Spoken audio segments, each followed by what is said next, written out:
কমলাকান্দা পোগলা ইউনিয়নে বিএনপির আয়োজনে আওয়ামী লীগ দস্যুদের বিরুদ্ধে এক বিক্ষোভ মিছিল অনুষ্ঠিত হয়েছে। মিছিলে অংশগ্রহণ করেন ইউনিয়নের সিনিয়র সভাপতি হেলাল উদ্দিন তালুকদার, রোকন বিশ্বাস, লিটন ফকির সহ বিএনপির বিভিন্ন অঙ্গ সংগঠনের নেতৃবৃন্দ। মিছিলটি ইউনিয়নের বিভিন্ন সড়ক প্রদক্ষিণ করে এবং বিক্ষোভকারীরা সরকারের বিরুদ্ধে স্লোগান দেন। তারা আওয়ামী লীগের শাসনকালের বিভিন্ন নীতির প্রতিবাদ এবং জনগণের অধিকার রক্ষার দাবি জানান। এ সময় বক্তারা বলেন, সরকারের দুর্নীতি ও অবিচারের বিরুদ্ধে আমাদের সংগ্রাম অব্যাহত থাকবে। বিক্ষোভকারীরা একযোগে দেশের জনগণের জন্য ন্যায় বিচার ও সমতা প্রতিষ্ঠার দাবি জানান। বিস্তারিত দেখুন কমলাকান্দা প্রতিনিধি ইমরান ফকিরের প্রতিবেদনে।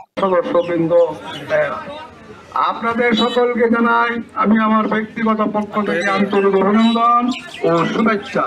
সাথে সাথে জানাই শ্রদ্ধাভাজন সালাম, আসসালামু আলাইকুম। ছাত্র আন্দোলনের মাধ্যমে আমরা এদেশের সর্বদলীয় সমর্থনের মাধ্যমে রাজপথে থেকে এই ফ্যাসিস্ট সরকার শেখ হাসিনাকে এদেশ থেকে চুরি করে পালিয়ে যেতে বাধ্য করেছে। সংগ্রামী সাথী বন্ধুরা, আমার এই শহীদদের রক্তে জড়ানো বাংলার মাটিকে আওয়ামী লীগের পদতুলিতে রঞ্জিত হতে দেব না। এরা যেন যেভাবে পালিয়ে গেছে, পালিয়ে থেকে জিন্দিগি বন্দিগি করতে হবে।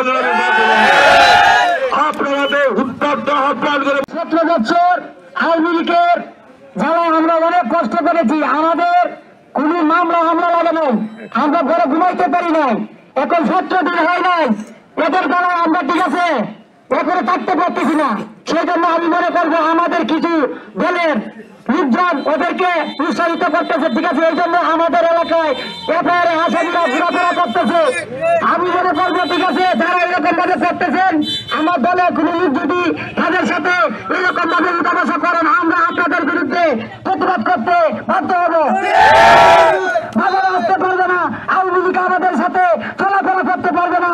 আপনারা যদি মনে করেন আমাদের বিএনপির কিছু লোক যে আমরা নির্বাচন করবো, আমরা জনসভা কামাবো, আপনাদের সরকার এখন আমাদের সরকার আসে নাই, আসার আগে যদি আমরা আওয়ামী লীগকে নিয়ে এইভাবে ওপেন ঘোরাফেরা করি, তাহলে বাকি দিনগুলো আওয়ামী লীগ আমাদেরকে আবার ইয়ে করবে, আমাদেরকে অত্যাচার করবে।